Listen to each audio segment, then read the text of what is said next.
एक शांत रात और अचानक गूंज उठी गोलियों की आवाज। कुछ ही पलों में चारों तरफ पैनिक फैल गया, क्योंकि जिस शख्स की हत्या हुई थी वो कोई आम इंसान नहीं था।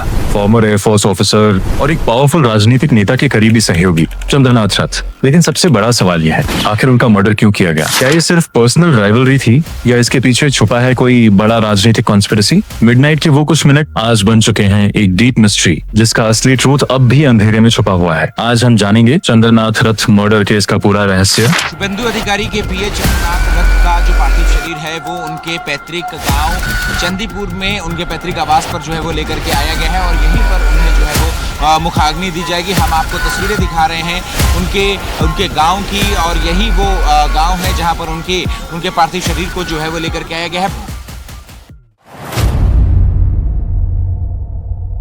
ईस्ट मेदिनीपुर का एक छोटा सा एरिया चंदीपुर, वहीं जन्म हुआ था एक साधारण लड़के का जिसका नाम था चंद्रनाथ रथ। बचपन से ही वो शांत स्वभाव के थे, डिसिप्लिन में रहने वाले और अपने गोल्स को लेकर बेहद सीरियस। उन्होंने पढ़ाई की थी राहरा रामकृष्ण मिशन में, जहां उनके अंदर पैदा हुआ देश के लिए कुछ करने का सपना।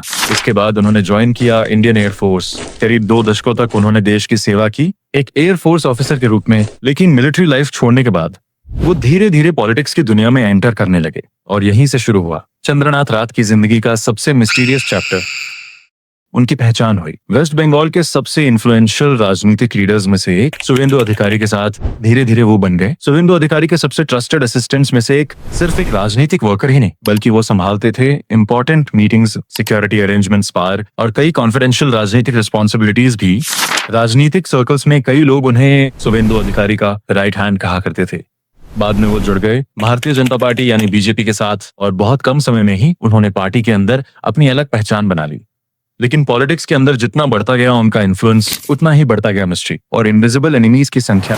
6 मई 2026 रात के करीब 10:30 उस दिन कोलकाता से अपने घर लौट रहे थे चंद्रनाथ रथ। उनकी गाड़ी में मौजूद थे उनके ड्राइवर बुद्धदेव बेरा। मध्यम ग्राम के दोहारिया मोड़ के पास पहुंचते ही अचानक एक कार आकर रास्ता रोक देती है और कुछ ही सेकंड्स बाद एक मोटर बाइक तेजी से आकर एसयूवी के पास रुकती है। फिर पॉइंट ब्लैंक रेंज से शुरू होती है फायरिंग बार। इन्वेस्टिगेटर्स के मुताबिक कम से कम 4 राउंड्स फायरिंग की गई थी, जिनमें से 3 गोलियां लगी, 2 गोलियां उनके चेस्ट में लगी और एक गोली अब्डोमेन में। स्थानीय बिजनेसमैन सुशांता सरकार जब सबसे पहले स्पॉट पर पहुंचे तो उन्होंने देखा खून से लथपथ हालत में कार सीट पर झुके पड़े हैं चंद्रनाथ रथ। कहा जाता है कि उस समय भी वो बहुत धीमी सांसें ले रहे थे। इसके बाद तुरंत उन्हें हॉस्पिटल ले जाया गया। लेकिन अब सबसे बड़ा सवाल ये उठता है, इस पूरे मर्डर केस को लेकर शुभेंदु अधिकारी और सुप्रिया मित्रा ने आखिर क्या बयान दिया था? चलिए अब सुनते हैं उन दोनों के वो बयान जिन्होंने इस मिस्ट्री को और भी ज्यादा गहरा बना दिया। चंद्रनाथ रथ को मर्डर करने के लिए एक ही वजह है, वो बीजेपी का शुभेंदु अधिकारी का एग्जीक्यूटिव असिस्टेंट है और शुभेंदु ने हाल ही जो चुनाव हुआ नतीजा आया भवानीपुर में ममता बनर्जी को हराया, यही कारण हो सकता है। इसको इस तरह से मारना, हत्या करना, इसको तो हम सब लोग कॉन्डेम कर ही रहे हैं, लेकिन मैं इतना कह सकती हूँ इसका इलाज होगा। घटना के तुरंत बाद पूरे इलाके को पुलिस ने सील कर दिया। सीसीटीवी फुटेज कलेक्ट किए गए।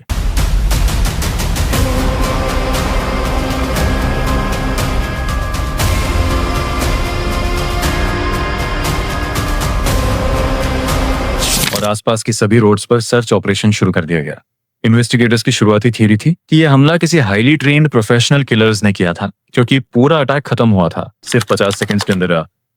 सीआईडी और एसआईटी इन्वेस्टिगेशन में सामने आया कि किलर्स पिछले लगभग 72 घंटे से चंद्रनाथ रथ की मूवमेंट और रूट पर नजर रख रहे थे। उन्हें पता था वो कब लौटेंगे, कौन सा रास्ता इस्तेमाल करेंगे, यहाँ तक कि कार में किस सीट पर बैठेंगे।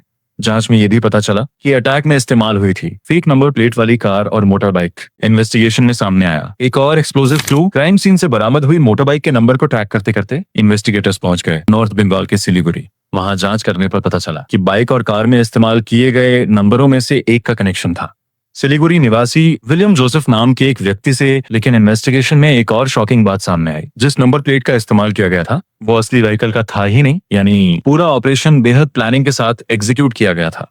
इन्वेस्टिगेटर्स का मानना है कि किलर्स ने जानबूझकर फेक नंबर प्लेट्स का इस्तेमाल किया ताकि पुलिस गलत डायरेक्शन में इन्वेस्टिगेशन करे और उनकी रियल आइडेंटिटी छुपी रहे।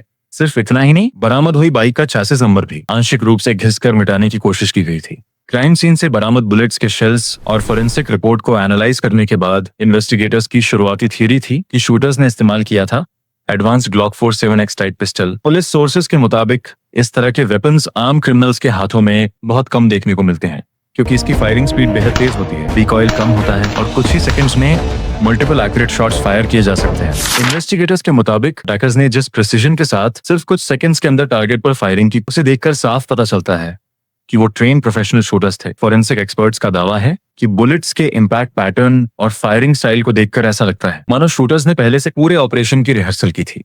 लेकिन सबसे बड़ा मिस्ट्री अब भी यही है, इतना एडवांस्ड वेपन आखिर अटैकर्स तक पहुंचा कैसे?